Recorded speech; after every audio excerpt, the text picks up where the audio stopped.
جس خداوند قدوس نے ہم سب کو آج کے اس عظیم الشان دن میں اپنے گھر میں آنے کی توفیق عطا فرمائی۔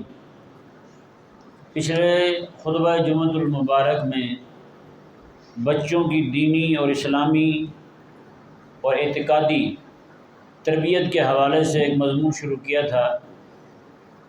آج پھر اسی مضمون کو مزید بیان کریں گے۔ یہ ذہن میں رہے کیونکہ یہ بچوں کی تربیت کے حوالے سے گفتگو ہے، تو کریم آقا صلی اللہ علیہ وآلہ وسلم کے صحابہ کرام علیہ رضوان میں جو بچے تھے ان کی تربیت کیسے کی گئی۔ یہ منہج جو ہے بچوں کی تربیت کے حوالے سے، ان کی اعتقادی عملی عشق رسول کے حوالے سے، محبت الہیہ کے حوالے سے، یہ باتیں جو ہیں ہم کریم آقا صلی اللہ علیہ وآلہ وسلم کے صحابہ کرام علیہ رضوان کے حوالے سے بیان کریں گے۔ کریم آقا صلی اللہ علیہ وآلہ وسلم کے ایک صحابی ہیں، ان کا نام ہے حضرت سیدنا سعد بن حبتہ رضی اللہ تعالیٰ عنہ۔ آپ کو ابو القضات، قاضیوں کے ابا جی بھی کہا جاتا ہے، قاضیوں کے ابا جی۔ آپ کی تربیت کیسے ہوتی ہے یہ ذہن میں رہے۔ آپ انصار میں سے تھے، مدینہ منورہ میں رہنے والے تھے، وہیں کے رہائشی، وہیں کے پیدائشی تھے۔ تو حضرت سیدنا سعد رضی اللہ تعالیٰ عنہ جو ہیں، میرے آقا صلی اللہ علیہ وآلہ وسلم مکہ مکرمہ میں تھے۔ شیب ابی طالب کا ان کا محاصرہ چل رہا تھا، آقا علیہ السلام کا اور حضور کے پورے قبیلے کا محاصرہ چل رہا ہے۔ یہ جسے آپ آج کے سوشل بائیکاٹ کہہ لیں، ہمارے یہاں آج کل انگریزی میں سوشل بائیکاٹ کہا جاتا ہے اس کو، کہ مکمل طور پر مقاطعہ کیا ہوا تھا انہوں نے کریم آقا صلی اللہ علیہ وآلہ وسلم کا اور آپ کے قبیلے کا۔ شیب ابی طالب کے اندر محصور کر دیا گیا تھا، نہ کسی کو وہاں جانے دیا جاتا تھا، نہ وہاں کے لوگوں کو باہر آنے دیا جاتا تھا۔ یہ کوئی 3 سال پورے محاصرہ رہا۔ چونکہ حج کے ایام میں وہ پابندی نہیں لگا سکتے تھے، اس لیے میرے آقا صلی اللہ علیہ وآلہ وسلم جب حج کے ایام آتے تو آقا علیہ السلام باہر تشریف لے آتے، لوگوں کے ساتھ ملاقاتیں کرتے۔ مدینہ منورہ کے لوگوں نے آ کر کے انہی ایام میں، یعنی محاصرہ کے ایام میں اور حج کے دنوں میں، مدینہ منورہ سے مکہ مکرمہ جب آئے تو یہاں آ کر کے انہوں نے آقا علیہ السلام کے ہاتھ پر بیعت کی۔ کچھ لوگ آئے پہلے، وہ اسلام پر بیعت کر کے، دوسرے لوگ پھر آقا علیہ السلام نے ان کے ساتھ 2 صحابیوں کو بھیجا، ان میں ایک حضرت عبداللہ ابن ام مکتوم رضی اللہ تعالیٰ عنہ تھے، نابینا صحابی تھے۔ ان کو بھیجا کہ آپ وہاں جا کر مدینے والوں کو رب کا قرآن پڑھاؤ۔ یہ وہاں گئے، اور ایک صحابی اور تھے، یہ دونوں جا کر کے وہاں پڑھانے لگے۔ اور پھر جو بیعت عقبہ اولا والے لوگ تھے، انہوں نے جا کر مدینہ منورہ میں اتنا چرچا کیا کریم آقا علیہ السلام کا کہ ایک ایک گھر کے اندر ایک ایک بچہ جو ہے وہ میرے آقا علیہ السلام کا دیوانہ بن گیا۔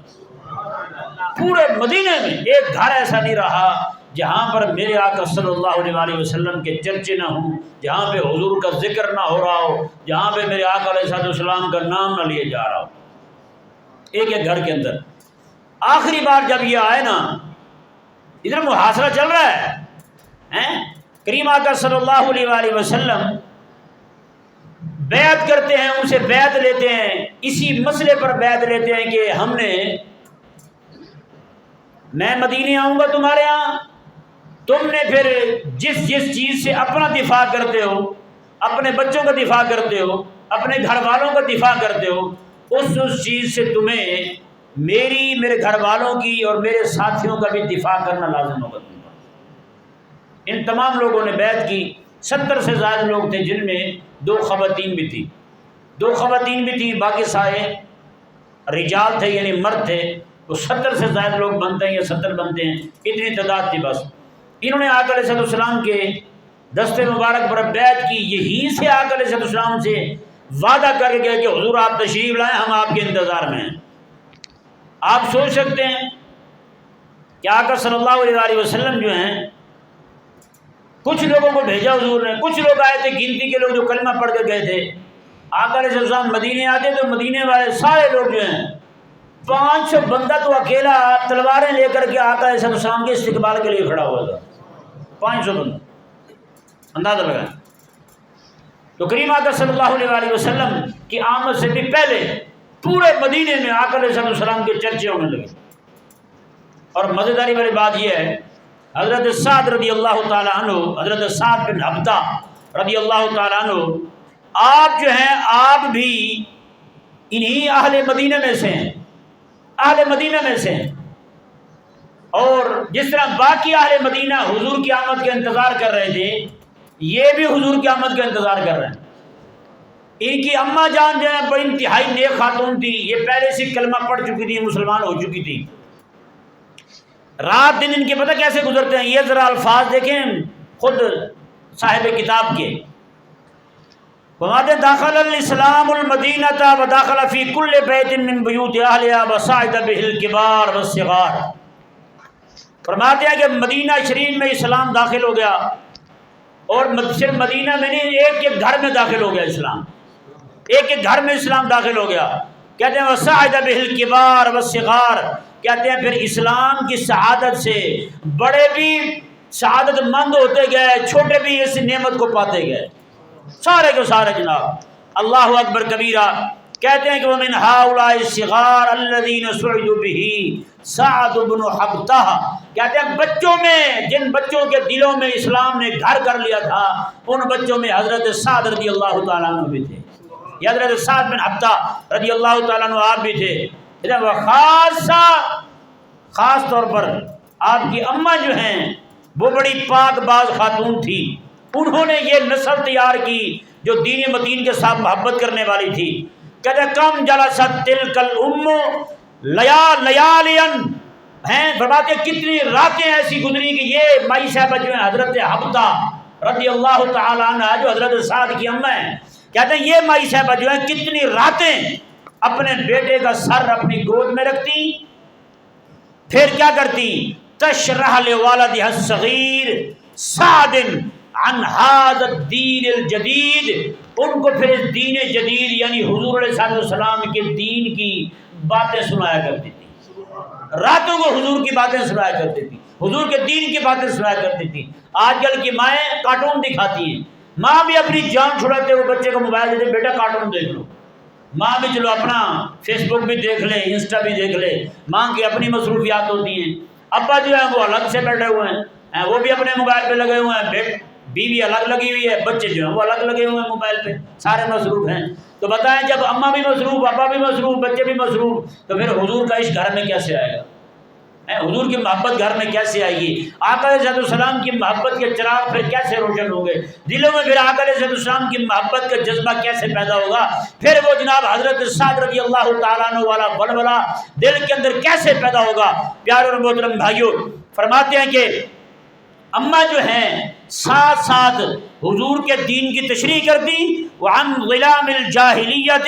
وما یعبدون من حجارہ واصنام لا تنفع ولا تضر، فرماتے ہیں کہ ساتھ ساتھ جاہلیت کے اندھیروں کو بھی بیان کرتی تھی، اور بتوں کی، پتھروں کی پوجا کرنے والے لوگ جو تھے ان کی قباحت کو بھی بیان کرتی تھی۔ فرماتی تھی بیٹا لا تنفع ولا تضر، جن کی یہ پوجا کرتے ہیں بتوں کی، یہ بت جو ہیں نہ نفع دے سکتے ہیں نہ نقصان دے سکتے ہیں، ہم نے اس نفع دینے والے نقصان دینے والے بتوں کو چھوڑ کر کے اس ذات کے ساتھ تعلق جوڑ لیا ہے جو پوری کائنات کو پیدا فرمانے والی ہے۔ دیکھیں نا یار ماں کیسے توحید کا سبق دے رہی ہے۔ آج بھی اگر ہماری ماؤں نے بچوں کو پیدائشی طور پر توحید کا سبق سکھایا ہوتا تو بچے ہمارے کبھی بھی منظروں کو برداشت نہ کرتے، بچے ہمارے کبھی بھی فلموں کے اندر دکھائے جانے والے منظروں کو برداشت نہ کرتے، اور کبھی بھی نہ ایسی فلمیں دیکھتے نہ ڈرامے دیکھتے جو رب رسول کی دشمنی پر مبنی ہوں۔ پیارے اور محترم بھائیوں، آپ کیا فرماتی ہیں اماں صاحبہ جو ہیں، وحدثت والدها عن القتال الذي يدور بين الاوس والخزرج والدماء، فرماتے ہیں کہ اماں جو ہے اپنے بیٹے کو روزانہ بٹھا کے رات کے وقت اپنی گود میں ان کا سر لے کر اماں سکھاتی ہے بیٹا یہ جو اوس اور خزرج کی باہمی لڑائی تھی، یہ لڑائی جو کسی کام کی نہیں، یہ ساری نقصان کی لڑائی ہے۔ میں تمہیں بیٹا وہ لڑائی بتاتی ہوں جس لڑائی کا حکم میرے رب نے دیا ہے، اور اس لڑائی کے لیے تلوار میرے حبیب کریم علیہ السلام اٹھانے والے ہیں۔ دیکھیں ابھی تک حضور آئے نہیں، جہاد کا حکم آیا نہیں، اماں جو ہے وہ جہاد کے لیے بیٹے کو پہلے سے تیار کر رہی ہے، ماں تیار کر رہی ہے جہاد کے لیے۔ آج جہاد کا حکم آئے وہ 1400 سال ہو گئے، امت جناب کانوں میں روئی ڈال کے سوئی ہوئی ہے، امت کو کوئی فکر نہیں ہے کہ ہم نے قیامت والے دن اللہ تبارک و تعالیٰ کی بارگاہ میں جواب بھی دینا ہے۔ پیاروں اور محترم بھائیوں، آگے پھر کیا کہتی ہے اماں؟ کہتی ہے کہ بیٹا گھوڑے آگے پیچھے دوڑانے پہ لڑائی ہو جاتی تھی، پانی پینے پلانے پہ لڑائی ہو جاتی تھی، رشتہ دینے دلوانے پہ لڑائی ہو جاتی تھی، سال ہر سال تک قتل و غارت جاری رہتی۔ کہا بیٹا اب لڑائی وہ آنے والی ہے جس لڑائی میں بندہ جو ہے حتی اصبح الانسان اما قاتلا او مقتولا اما غازیا او مغزوا۔ فرماتی ہیں کہ اب جو ہے مسلمان جب میدان جہاد میں جائے گا یا پھر غازی بن کے آئے گا یا پھر شہید بن کے آئے گا۔ اب فتح ہی فتح ہوگی، اب ہزیمت والی بات کوئی نہیں، اب ہار والی بات کوئی نہیں، اب اسلام تشریف لے آ چکا ہے، اسلام آ چکا ہے۔ اب جو بھی بندہ میدان میں جائے گا اللہ تبارک و تعالیٰ کا قرب پا کے آئے گا، وہ کافر کی جان لے کے آئے تب بھی رب کا قریبی بن جائے گا، اپنی جان دے کے آئے تب بھی رب تعالیٰ کا قریبی بن جائے گا۔ پیارے اور محترم بھائیوں، اب دیکھیں جی آگے فرماتے ہیں وَكَمْ وَضَعَتْ رَأْسَ الصَّغِيرِ عَلَى فَخِذِهَا وَهِيَ، اور فرماتے ہیں کہ کتنی راتیں ایسی گزری، کتنی بار حضرت حفصہ رضی اللہ تعالیٰ عنہ نے اپنے بیٹے کا سر رکھا اپنی گود میں، رکھنے کے بعد اوصاف النبی، حضور کی شانیں سناتی، حضور کے اوصاف سناتی، بیٹا حضور ایسے ہیں، حضور کی شانیں ایسی ہیں، حضور کا مقام ایسا ہے، حضور کا مقام وراء الورا ہے، حضور وہ ہیں جو ہاتھ کا اشارہ کریں چاند دو ٹکڑے ہو جائے، حضور دعا کے لیے ہاتھ اٹھا دیں، رب ڈوبا سورج واپس موڑ دیں، آقا علیہ السلام اشارہ کریں، درخت چل کے حضور کے قدموں میں آ جائیں، آقا علیہ السلام اشارہ کریں، پتھر کلمہ پڑھنے لگ جائیں، میرے آقا صلی اللہ علیہ وسلم کی بارگاہ میں آ کر گونگے کلمہ پڑھنے لگ جائیں، حضور کی بارگاہ میں آ کر اسلام کے دشمن گونگے ہو جائیں، ان کی زبان بولنے سے جواب دے جائے۔ حبیب پیارے ہمارے آقا صلی اللہ علیہ وسلم ایسی شانوں کے مالک ہیں، پوری کائنات تڑپتی ہے مولا کے دیدار کے لیے، وہ حبیب ہمارے پاس آنے والے ہیں جنہوں نے لا مقام پہ جا کر رب سونے کا دیدار کیا ہے،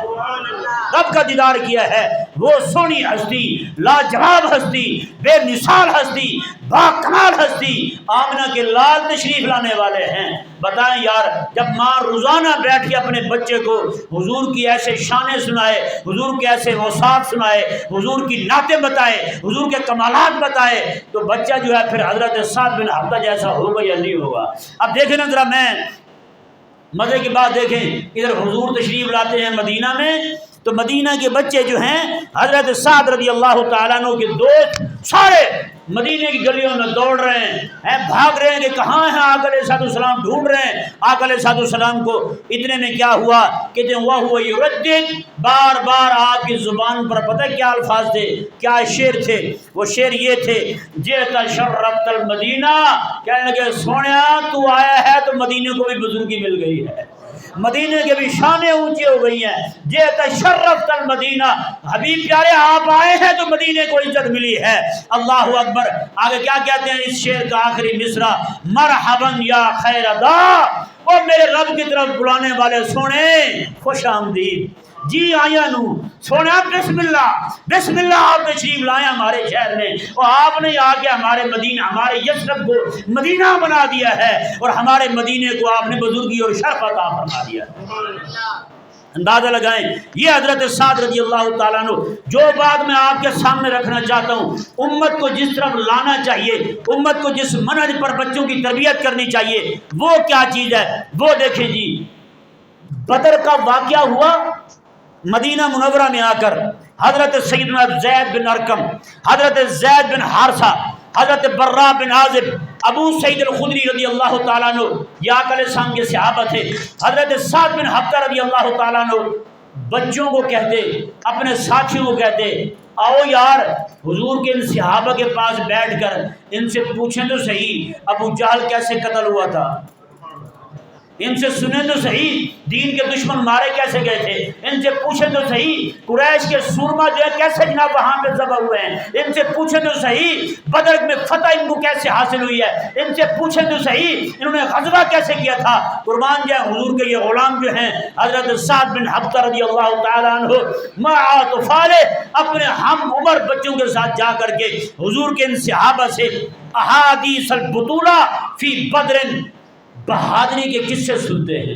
ان کو کہتے ہیں کوئی بطولہ احادیث بطولہ سنا دیں، بطول طاعہ کے ساتھ دلیری کو کہتے ہیں، شجاعت کو کہتے ہیں، حماسہ کو کہتے ہیں، کوئی شجاعت والا کوئی لڑائی والا قصے سنائیں حضور۔ بچے یار دیکھیں اندازہ لگائیں جب بچے جا کے ایسے پوچھیں گے آگے سے وہ پھر بدر کی فتح سنائیں گے تو بچوں کے پھر دل کتنے مچلیں گے جناب عہد میں جانے کے لیے، ہیں عہد میں جانے کے لیے کیسے تڑپیں گے ان کے دل پھر۔ یہ ہمارا سپیکر بھی پتہ نہیں یہ بھی لگتا ہے کسی اور کے ساتھ تعلق رکھتا ہے، جب کیونکہ بات اونچی کرنے لگ جائے اس کی چیخیں نکلنی شروع ہو جاتی ہیں۔ اللہ تبارک و تعالیٰ اسے لے جائے یا پھر اس مستری کو لے جائے ہیں جس سے جڑتا نہیں ہے یہ۔ بہرحال یہ توجہ فرمائیں جی، میرے کریم آقا صلی اللہ علیہ وآلہ وسلم کے یہ غلام اچھا باتیں سننے بدر کی فتح کی تیاری کر لی، عہد میں مشرکین پہنچے، آقا علیہ الصلوۃ والسلام کے یہ صحابی جو ہیں یہ جناب حضرت سعد رضی اللہ تعالیٰ عنہ باقی سب صحابہ نے تیاری کی ہے، ایک ایک زرہ اٹھائی ہے، توجہ فرمائیں ادھر، ایک ایک زرہ اٹھائی ہے پہننے کے لیے، زرہ لوہے کا لباس ہوتا ہے وہ پہن کے جاتے ہیں میدان جہاد میں، تو ایک ایک زرہ اٹھائی ہوئی ہے جن کے پاس ہے، یہ بچے ہیں چھوٹے سے انہوں نے 2 اٹھائی ہوئی ہے، 2 پہنی ہوئی ہے، پکڑی ہوئی ہے ہاتھ میں۔ آقا علیہ السلام کے پاس آئے، آقا علیہ السلام نے فرمایا فردہم جمیعہم، آقا علیہ السلام نے سارے چھوٹے بچوں کو واپس بھیج دیا، حالانکہ یہ جو ہیں اللہ اکبر کبیرہ ان کی شخصیت میں قتال بھی تھا، لڑائی کا جذبہ بھی تھا، بلبلہ بھی تھا، ہمت بھی تھی، عزم بھی تھا، اللہ اکبر کبیرہ۔ میرے آقا علیہ السلام جانتے بھی تھے وہ علیہ الدرعان، میرے آقا علیہ السلام نے دیکھا تھا انہوں نے دو جو ہے وہ زریں پہنی ہوئی ہے، اٹھائی ہوئی ہے، فاثارت به هذه الرجولة بطولة الابطال، اور جناب ان کے حلیے سے ان کی شکل سے ایسے لگ رہا تھا جیسے کوئی بڑا بہادر شیر دل جوان کسی فوج کا سپہ سالار جو ہے دشمن فوج کے پرخچے اڑانے کے لیے تیار کھڑا ہوا ہو۔ اندازہ لگائیں حضرت سعد بن حبطہ ایسے جناب کھڑے ہوئے ہیں، اللہ اکبر کبیرہ۔ پھر جناب کیا ہوا، حضور نے واپس بھیج دیا، وَكَمْ كَانَ حُزْنُهُ عَظِيمًا فِي غَزْوِ أُحُدٍ وَمَقْتَلِ أَصْحَابِ النَّبِيِّ وَتَمَنَّى سَعْدًا أَن يَكُونَ بِسَيْفِهِ حَمَاهُمْ۔ اللہ اکبر۔ حضرت سعد بن حبطہ رضی اللہ تعالیٰ عنہ آپ فرماتے ہیں بدر عہد کے دن میرے لیے 2 دکھ جمع ہو گئے، میرے لیے 2 دکھ جمع ہو گئے، ایک تو یہ کہ بدر میں جا نہیں سکا، اور دوسرا یہ کہ وہ جو صحابہ حضور کے شہید ہوئے کاش کہ میں وہاں ہوتا، ان صحابہ کا دفاع تو کرتا، ان کو شہید نہ ہونے دیتا، آگے آ جاتا، میں اپنی جان کی قربانی دے دیتا۔ حضرت امیر حمزہ رضی اللہ تعالیٰ عنہ کو شہید، ایک بچے ہیں نا اپنے جذبات ہیں، کاش کہ ہمارے بچوں میں بھی یہ جذبات پیدا ہو جائیں، ان کو بھی یہ تڑپ پیدا ہو جائے۔ بچے تو بچے آج بڑے جوان جو ہیں جہاد کا نام ان کی زبان پر نہیں ہے، مسجد کے منبر پر جہاد کا نام نہیں ہے، ہاں جی کتابوں میں لکھتے ہوئے جناب ادھر ادھر کی باتیں کر کے روانہ ہو جائیں گے، جہاد کی بات نہیں ہوگی۔ پیارے اور محترم بھائیوں اگلی بات دیکھیں، یہ حضرت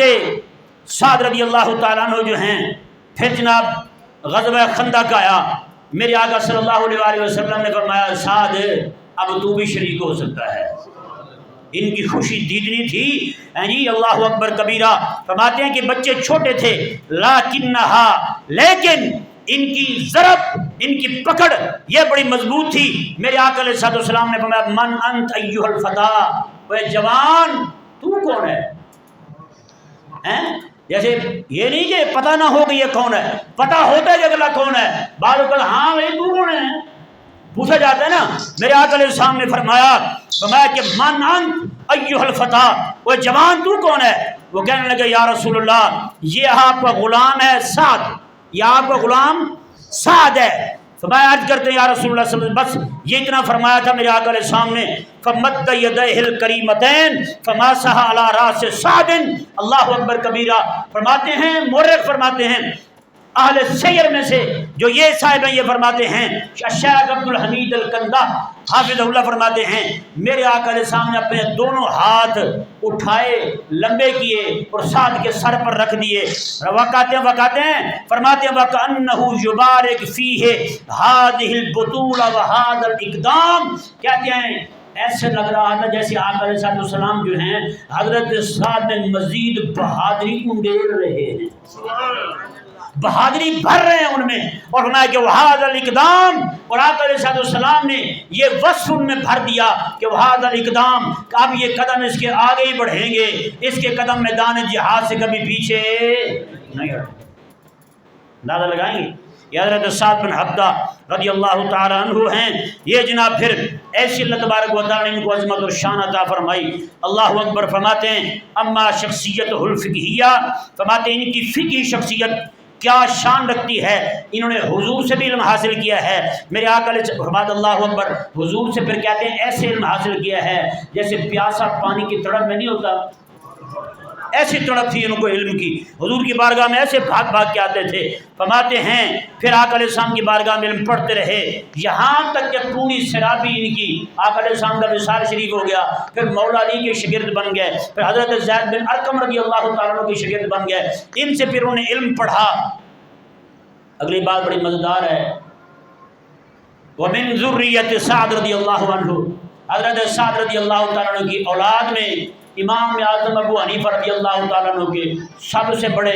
سب سے عظیم، سب سے اجل ترین شاگرد امام ابو یوسف رضی اللہ تعالیٰ عنہ انہی کی نسل میں سے، انہی کی اولاد میں سے۔ اتنا بڑا امام، میں نے ابھی پہلے کہا تھا نا ابو القضاۃ، قاضیوں کے ابا، یہ قاضیوں کے ابا یوں ہیں ان کے حضرت امام ابو یوسف رضی اللہ تعالیٰ عنہ جو قاضی القضاۃ تھے، قاضیوں کے بھی قاضی تھے، تو پھر یہ حضرت سعد بن عبدہ رضی اللہ تعالیٰ عنہ جو ہیں حضرت امام ابو یوسف رضی اللہ تعالیٰ عنہ کے جد اعلیٰ بنتے ہیں۔ تو پیارے اور محترم بھائیوں، جب ماں ایسی ہو پیچھے تربیت دینے والی تو پھر آگے اولاد میں بھی اسلام کے وفادار قاضی پیدا ہوتے ہیں۔ اللہ تبارک و تعالی ہم سب کو سمجھنے کی توفیق عطا